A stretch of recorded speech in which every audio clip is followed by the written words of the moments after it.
We shoot outside around the fire pit because nature became essential to my well-being. After 30 years in LA, I made the move to beautiful Montecito. I replaced concrete with live oaks, a stream in my backyard, beaches with island views, and a peculiar ease that was immediate. My curiosity as to why has become my colleague Lena Dicken's core focus. We evolved in nature for 300,000 years. We've only been living even remotely the way we're living now for 12,000. We evolved to wake up with the sun and go to sleep with the sun, to feel safe when we hear birds chirping. There's a lot of people that are just so truly disconnected from nature that they don't know what they're missing. They know something is missing. There's a really great book by Richard Louv. It's called Nature Deficit Disorder. This idea that we're all just homesick for nature. We're meant to be living in contact with it. We've just sort of forgotten. So how does our biology, our evolutionary genetics, and our inherent need for nature affect our happiness, our health, our ability to thrive in this increasingly difficult world? The outdoor psychologist is in. She joins me tonight by the fire. And this is one you won't want to miss. Coincidentally, I didn't know that you'd moved to Montecito also. You moved here before me, but we knew each other a decade or more ago when we were training in Santa Monica to get our license as therapists. I think it must have been 14 years ago Something or so. like that, yeah. So we were training in substance use disorder at a nonprofit. And as I recall, at the nonprofit, we were getting to kind of innovate and do new things and try some new things. And I introduced yoga to the men because they didn't have a men's yoga program.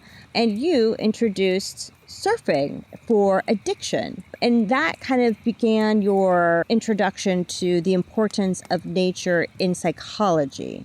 Yeah, that was, it sort of fell into my lap. Nature had always been important to me. And when I moved to LA and I started graduate school and I started this internship, they found out that I was a surfer and I had just moved from Hawaii. And the clinical director said, "We've always wanted a surf therapy program. Would you start this for us?" And so it wasn't really a part of my plan or on my radar to do that. I thought I was just, going to be becoming a traditional in-office therapist. I did know that I wanted to study the experience that I had had prior to coming to graduate school. I knew that I wanted to figure out why I felt so differently after spending a significant amount of time outdoors.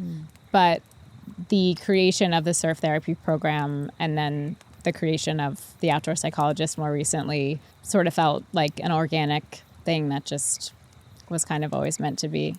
So you were a surfer, and that became a really important part of your life. In fact, we talked about, in part, that was why you moved to Los Angeles after Hawaii. What is it about surfing, and what did you learn starting that program for people suffering from addiction? What is it about being in the ocean and surfing as part of a healing process? I learned to surf when I was 21, so I was an adult, a young adult, but I remember just feeling so challenged, but also simultaneously so engaged and so lit up by the experience. And it was that combination that, for me, just hooked me. Like I felt, there's this saying, only a surfer knows the feeling. And it was really transformative and really life-changing for me to learn how to surf. It just gave me a sense of confidence and resilience that eventually I channeled that into the surf therapy program that I created. And it was all about the way we relate to challenges, surfing being really challenging. And, as working in that world and becoming sober and fighting addiction is also super challenging. So the idea of continuing to get up and try again and get knocked off and get back on, it just seemed like a natural fit for a therapeutic program. Yeah. I also know that, like, in addiction, one of the sayings we say is surf the urge, right? Like when we start talking about being mindful and get connected to the urge. Yeah. So it's kind of ironic that we say surf the urge and you started a surf program. What would you say is the most important part of being mindful around nature and being in nature? Why is that so important? Well, you can be outside and still be really distracted and sort of still in your head. So, just being in nature, spending time in nature is therapeutic. But if you can really combine it with mindfulness, it's even more powerful. The benefits are more pronounced. What is being mindful and mindfulness in nature? What does that really mean for people?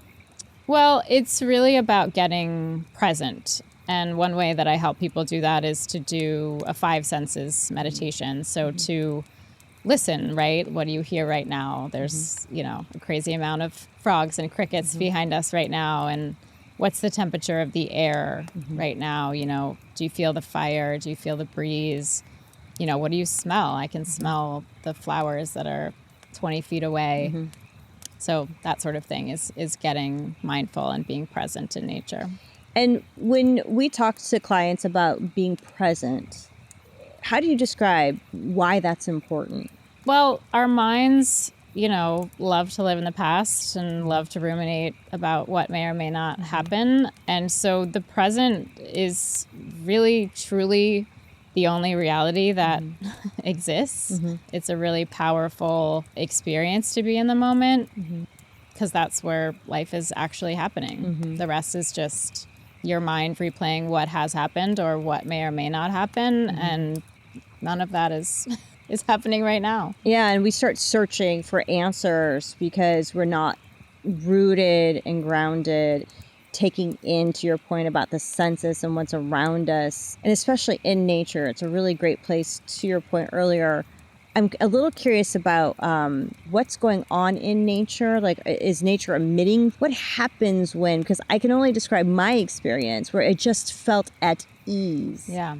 There's so many different things going on when you're in nature. There's something called the attention restoration theory, which says that essentially when we're in our day-to-day lives, working, navigating, challenges, traffic, scheduling, things like this, it's our prefrontal cortex that's working really hard at making all these things happen. And soft fascination is the idea that nature is interesting enough, but not so interesting that it pulls hard on these parts of our brain that are involved in planning and execution and making things happen. So it's essentially letting our brains rest and restore. So that's probably a good part why when I moved to Montecito from Los Angeles, the ease kind of just, life wasn't as difficult. And I literally, for people who don't live here, Montecito, we're in nature, whereas in Los Angeles, we threw down concrete over nature, right? Yeah. So we literally have to go to the mountains in Los Angeles versus here, we can drive 5 minutes and we're there. And it's just a very different feel. Yeah. And the pace is much slower, right? And so what I'm hearing you say is that our brain has to work twice or 3 times as hard because you're fighting traffic. People are probably living on that level of stress and are not as kind to one another.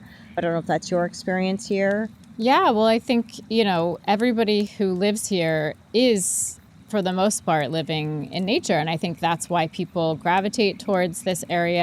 And I think, that's why real estate prices are what they are. It's like people inherently know, even if they don't really know.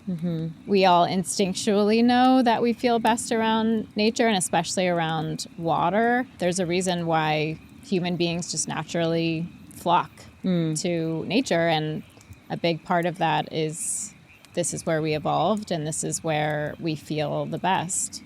So tell me about eco-psychology. Like, how do you define eco-psychology?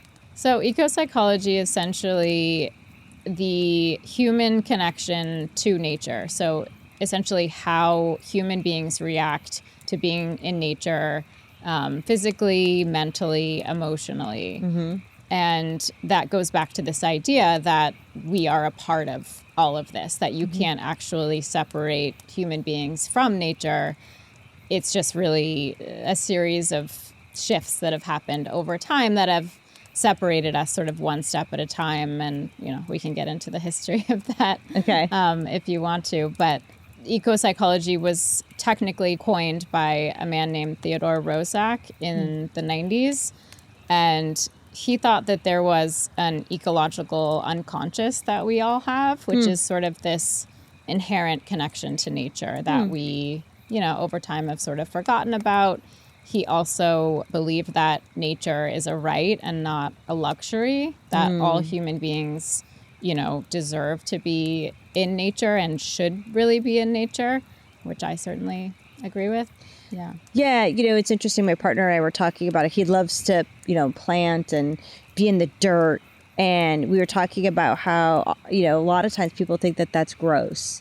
And I'm curious about your perspective on and the importance of letting your kids play in dirt and get messy in nature. Oh, it's so important. Yeah. There is a chemical compound in healthy soil that is the same compound that's in antidepressants. And so there has been research that's been done around literally putting your hands in the dirt. And it's why so many people are so happy when they garden.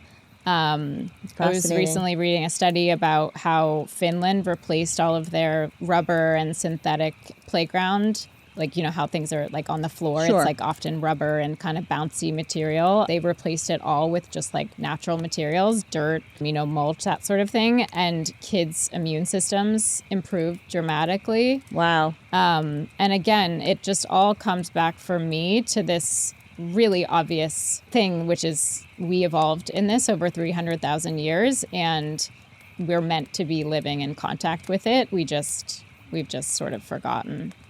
I've reviewed some of the talks that you've done, and you've talked about the importance of how our biology is very similar to nature, right? So can you share a little bit about how that is, like the water, bodies of water, and how we're made up of a lot of water, and what that looks like biologically? Yes. So when people say we're made of nature, our bodies are made of carbon, oxygen, hydrogen, and nitrogen. And the water molecules in our blood are the same water molecules that are in every lake and river and ocean on the planet. We breathe in oxygen and we breathe out carbon dioxide. Trees take in carbon dioxide and create oxygen. So we're just part of all of these living systems. And that is, just biological proof that we're the same. We're made up of all the same stuff, essentially. Our DNA is 98.8% the same as all of life on Earth, and including like chimpanzees as well. Wow. It's interesting to me because I'll do a lot of leadership psychology and work with startups. And I will say sometimes watch ants. They organize. Yeah. Right? They have a mission. They know how to organize. They don't work in silos. They support each other. They have systems. Yeah. Right? And people laugh at me when I say it, but I'm like, all you have to do is pay attention to how insects work. Right? Or even bees. Yeah. I know from doing some research that there is this sort of phenomenon called the awe experience. Can you tell us about what that is and how that relates to being in nature? Awe is essentially any experience that makes you feel small and adjusts your experience of the world. And so awe is often found in nature. People flock to watch the sunset in the evening. We could look up at the stars and feel awe. You can also feel awe, watching a symphony or watching a child be born, or there's lots of different elements of awe. One thing that I find really fascinating about awe and why I'm kind of jazzed about awe is that it increases pro-social behaviors. And I feel like we're living really in a time right now where we need pro-social behaviors desperately. And so the more awe that people are experiencing, I think the better off we all will be. just being in nature can give you the effects of awe. So it kind of stimulates that sense of awe because you realize like how small we are in comparison to the universe. Yeah, I mean, I don't know if you ever walk like up a mountain or like even just taking a look out at like an expansive view, you get this sense of how big the world is and how small you are. So, that's one of the easiest way to access awe. But, awe is all around us, I would say. Anytime you have that moment of being a part of something too, it promotes the idea of interconnectedness, all things that I just think that the world is really lacking right now. You started a program called the Outdoor Psychologist. Yeah. And can you walk us through why did you start it, what it is, and what can people expect if they were to contact you? Yeah, so the Outdoor Psychologist sort of came about a few years ago, and, I had done the surfing program, saltwater sessions, for 6 years. And then, COVID hit and I had a child and then I had a second child and I knew I wanted to do something entrepreneurial again. I wanted to do something that related to the outdoors. And I ended up taking an eco-psychology course at Pacifica University. And it was a 3-month course. It was really intensive. And I came to it because I love nature and I'm a psychologist and it made a lot of sense. And it really blew my mind in so many ways. Like it was so much bigger than what I thought it was going to be. And it touched on so many different layers of being human and so many layers of history. And I didn't quite know how it was going to land in my practice until a few years later. And when I really had the bandwidth to sit down and create something, I basically wrote my name in the middle of a circle, and then I had like all of these rays coming out from my name with like all the kind of different parts of myself. Like psychologist was one, and I used to be a yoga and meditation teacher, and I had this eco-psychology certificate, and I have mindfulness certificate, and just all of these different parts of myself. And the Outdoor Psychologist was really just a culmination of all the parts of myself that I wanted to put together. I was also raised in a family of like meditators. We had like a guru growing up. So that was sort of a part of it too. It was like sort of this, desire to bring in some of that as well without it being like dogmatic or like religious in any way. The mission of the Outdoor Psychologist is basically to connect people to nature, but also to connect them to their inner selves and to others as well. Because I think we are living in a world where we're pretty disconnected from all three of those things. And so I didn't really want to do one-on-one work because that's what I do in my private practice. And I just felt like I want to do other things. So what it's been so far in the year and a half since I launched is I have a Substack where I write about, a lot of these different topics. I have given talks, been on podcasts, workshops, and I do sessions outside with people, but that's not primarily what I'm doing. But ultimately, I want it to be a movement. The tagline of the Outdoor Psychologist is get outside yourself. And that ironically came from 14 years of being a psychologist and people being, I don't want to say obsessed with themselves, but sometimes feeling like what you actually need is to get outside and get out of whatever is going on in your head. And so the best way to describe what get outside yourself means is like get outside, get out of your head, and then get out in the world and do something positive, do something for the greater good. Because again, I just think that we really need more of that. And getting outside, as we talked about earlier, promotes awe and promotes pro-social behaviors. And it all sort of feels connected. Like if we were all spending time outside more often, we would be more relaxed, more connected to the earth, to each other. And if we focused our energy on coming together as a human species and doing good and lifting each other up and helping each other, yeah, that's my mission. I was just sitting here listening to you, thinking to myself, when did it happen that we stopped getting outside? I remember being a kid and it was like, go outside. And we even had recess for a reason. It was about being outside. Yeah. And I never remember even being home. Once I got home, I was always outside until like mom had to call me in at like dark 7 o'clock at night. Yeah. What do you think happened?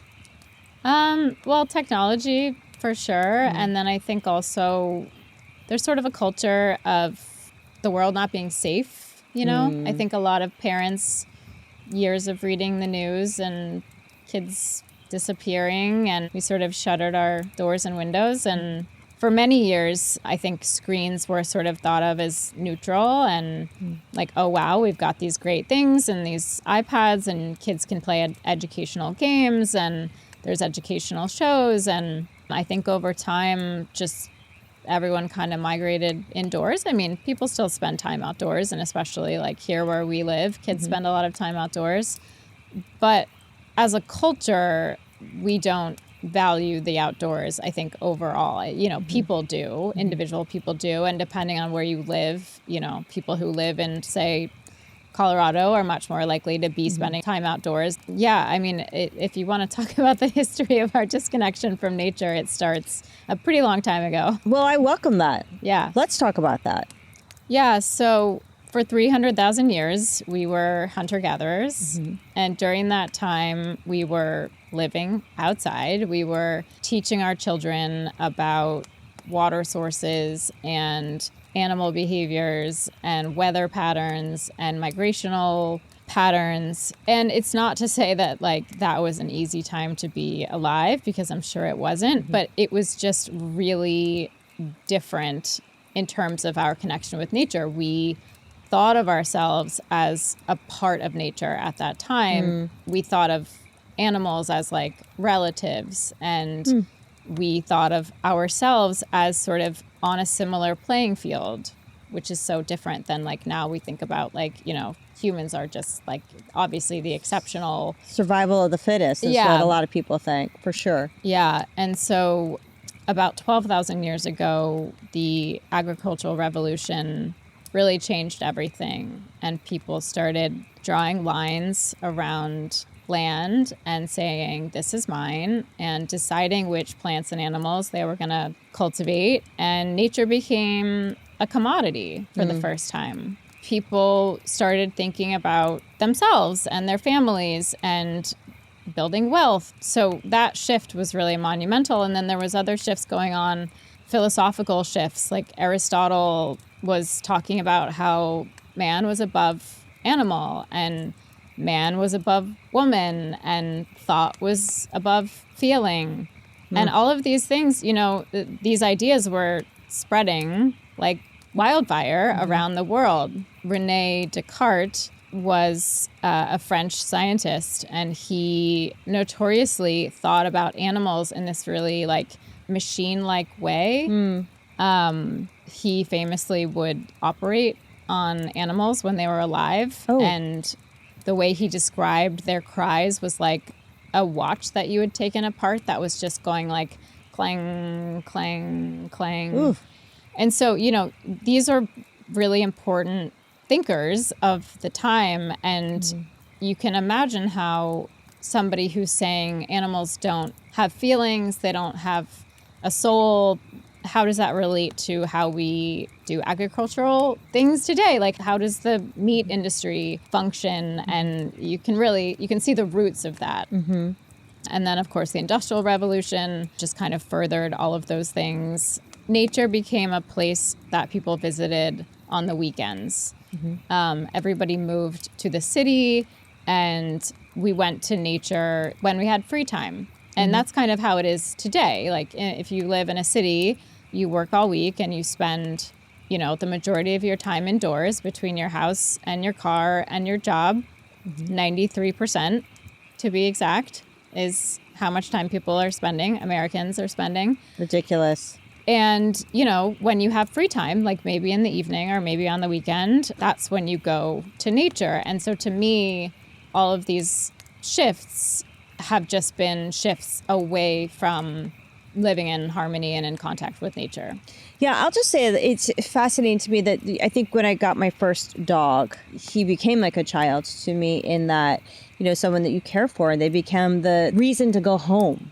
It was really eye-opening for me because the dog I have now, I got from a rescue in Korea, and he has anxious attachment.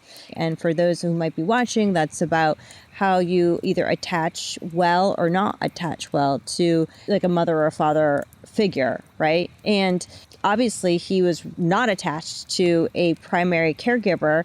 And it's astounding because they're pack animals like humans, right? We need that social connection.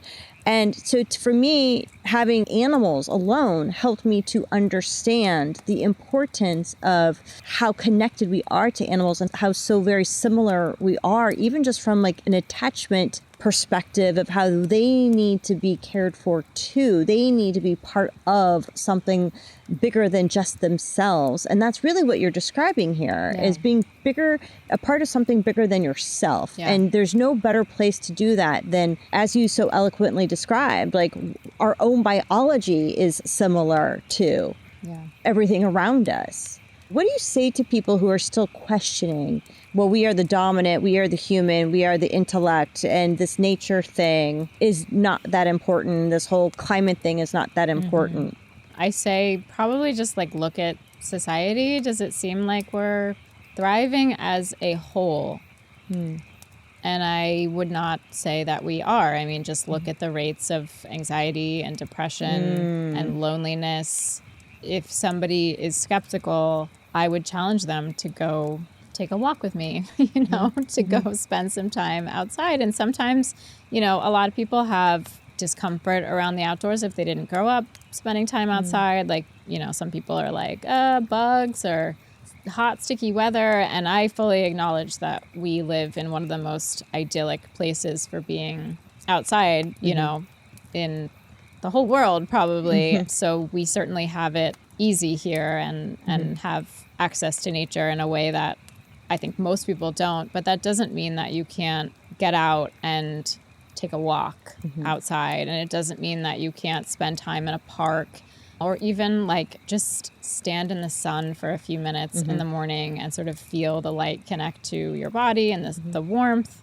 I'm always shocked when people get in the car and don't roll the windows down and just turn the air conditioning on immediately, no matter what the temperature is outside, because I'm such a windows down person. Like I want fresh air and I want the breeze. And I think in the same way so many people just didn't grow up going in nature, I think there's a lot of people that are just so truly disconnected from nature that they don't know what they're missing. Like they know something is missing. There's a really great book by a guy named Richard Louv, and it's called Nature Deficit Disorder. Oh, wow. And it's, this idea that we're all just homesick for nature, essentially. And he talks a lot about the issues with kids happening these days with ADHD and behavioral issues. And I was on another podcast last week with a mom who, they live in Massachusetts, and she was just talking about how like long and cold and dark the winters are. And she like took her family to North Carolina for a month. And she said, I immediately saw such a vast difference in my children with their behavior and their ability to listen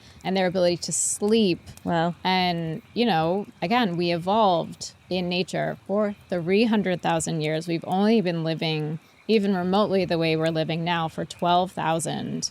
Wow. And, we evolved to wake up with the sun and go to sleep with the sun. And we evolved to feel safe when we hear birds chirping, because that means that we're safe. And our nervous systems still register that. Oh, wow. That's fascinating. Yeah.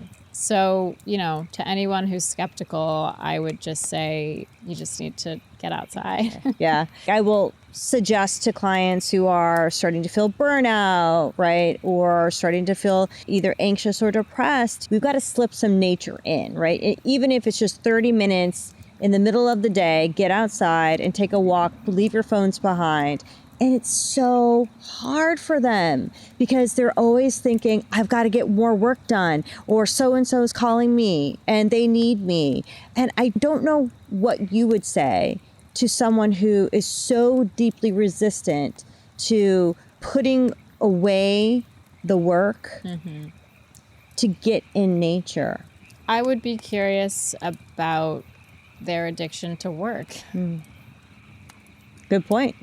What is it validating? What is it saying about their identity? Yeah. Yeah, I agree with you on that. And from a neuroplasticity standpoint, you know, our brains adapt to whatever we're doing, right? So if that's the mode we're living in, it's going to feel really uncomfortable and really hard to slow down. And it's going to feel like everything in your body is saying this is a waste of time. And that part of you that identifies with being productive as probably your sense of worth is going to go, I'm not worthy if I'm not being productive.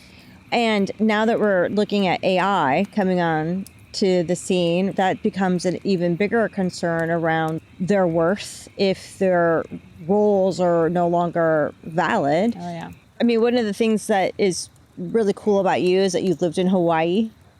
And that sounds magical in so many ways. And for me, leaving Los Angeles and moving to Montecito was so eye-opening to the importance of being in actual nature, not just going for an hour for a hike to nature, which is, you know, what you do when you're in Los Angeles because it's a concrete jungle.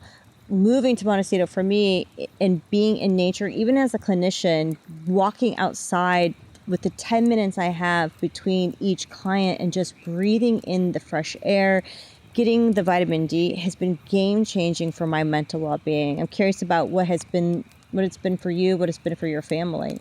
I ironically spent a lot of time outdoors in Los Angeles. I always was by the beach. I cycled by the beach as much as possible. I was always taking walks. Even when my first daughter was born in Los Angeles, you know, I just got outside as much as possible. And I think that really came from my experience living in Hawaii and, you know, living in Central America, where I was just outside most of the day for several years. And that was kind of where my interest in awe experiences and surfing and what ultimately led to the outdoor psychologist was just this feeling of having spent that significant chunk of time mostly outside and feeling really significantly changed and significantly different, which is ultimately what I started. My first dissertation topic was I wanted to study the effect of awe experiences. And at the time it just sort of fell apart and I ended up with the surfing program instead. But I started to feel really cooped up when the beaches were closed during COVID. And that was really significant for me to feel like I can't, wait, what? I can't get out of the car and like go put my feet in the sand. So moving up here, especially during early COVID, 6 months into COVID, was just a huge breath of fresh air, like literally and figuratively. You know, nothing was open. Nobody was going anywhere. Schools weren't even open. Like we just went to the beach every single day. At the end of the day, we just bopped down on our bikes and we met so many families and they were all doing the same thing, just hanging out on the beach. And it really was this kind of like wild little utopia.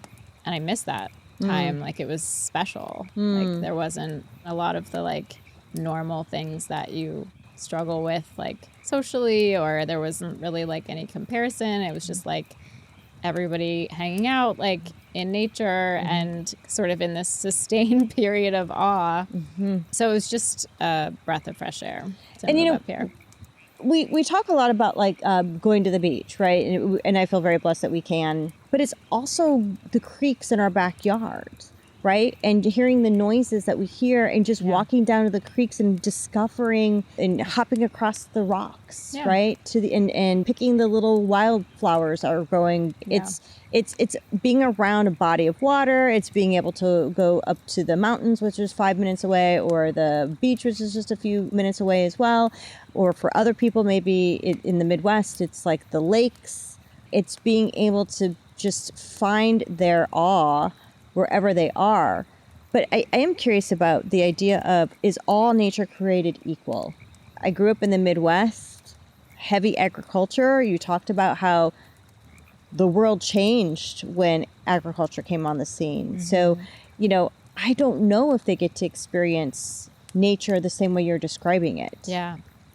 Well, there is something about the beauty of nature, which I think, again, going back to why people gravitate here, why it's so expensive to live here, there's so much beauty here, which I think is not always the case in Middle America.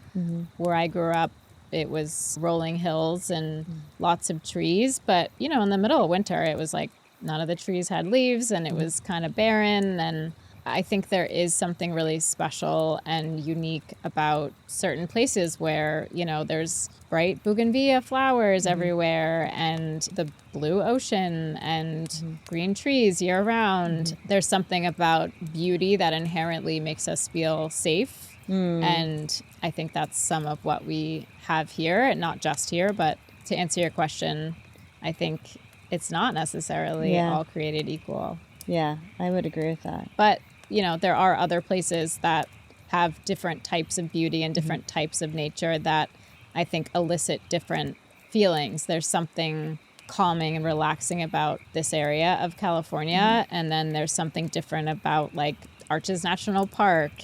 I'm fascinated by how different landscapes affect us emotionally. Yeah, I mean, even snow, right, on the mountains in Colorado, it can be so incredible. That is an awe experience if you are, positioned to look up and see how magnificent truly it can be. So it's not just the sun or just the beach, but it's taking in the breathtaking, picturesque experience of being in nature. Again, the awe moment where it's just you in this otherwise expansive realm. Are people who are drawn to nature best suited for someone like yourself or a psychologist who really incorporate nature into their practice? Or are people who are unfamiliar better suited? I think people are definitely drawn to me as a clinician. I think often when people are looking for a psychologist, they're looking at a big list of names and photographs. And over the years, I have had a lot of surfers reach out to me and say, like, I found out you were a surfer and that just, made me feel like maybe you'll understand me or, we have something in common. I think people who love nature also would probably feel similarly, but I actually think that people who aren't connected to nature would probably get the most out of it because there's so much room for improvement. I tend to think of nature, and eco-psychology would say the same thing, that we, like I said earlier, nature, it should be thought of as a right and not a luxury. And so if you are living your life in a way that doesn't include any time in nature, then, you're missing out on a big part of what I see is just a really important aspect of being human. So I think that person, there's just more room for improvement. Yeah, and I think that once you start getting more connected to your nervous system and you start recognizing your capacity, it becomes far less to just grind without taking those breaks or those moments to connect with nature. Once you've gotten more connected to yourself and your nervous system, I cannot grind the way that I used to grind. And that does not make me less ambitious. It doesn't make someone less ambitious, right? It just means I need to systematize my life in a way that incorporates work versus incorporating nature. Nature exists every day. Work becomes a part of it. And that's really the important part that I wish more people would understand. That's sustainability. The other way that most of Americans are doing it is burnout.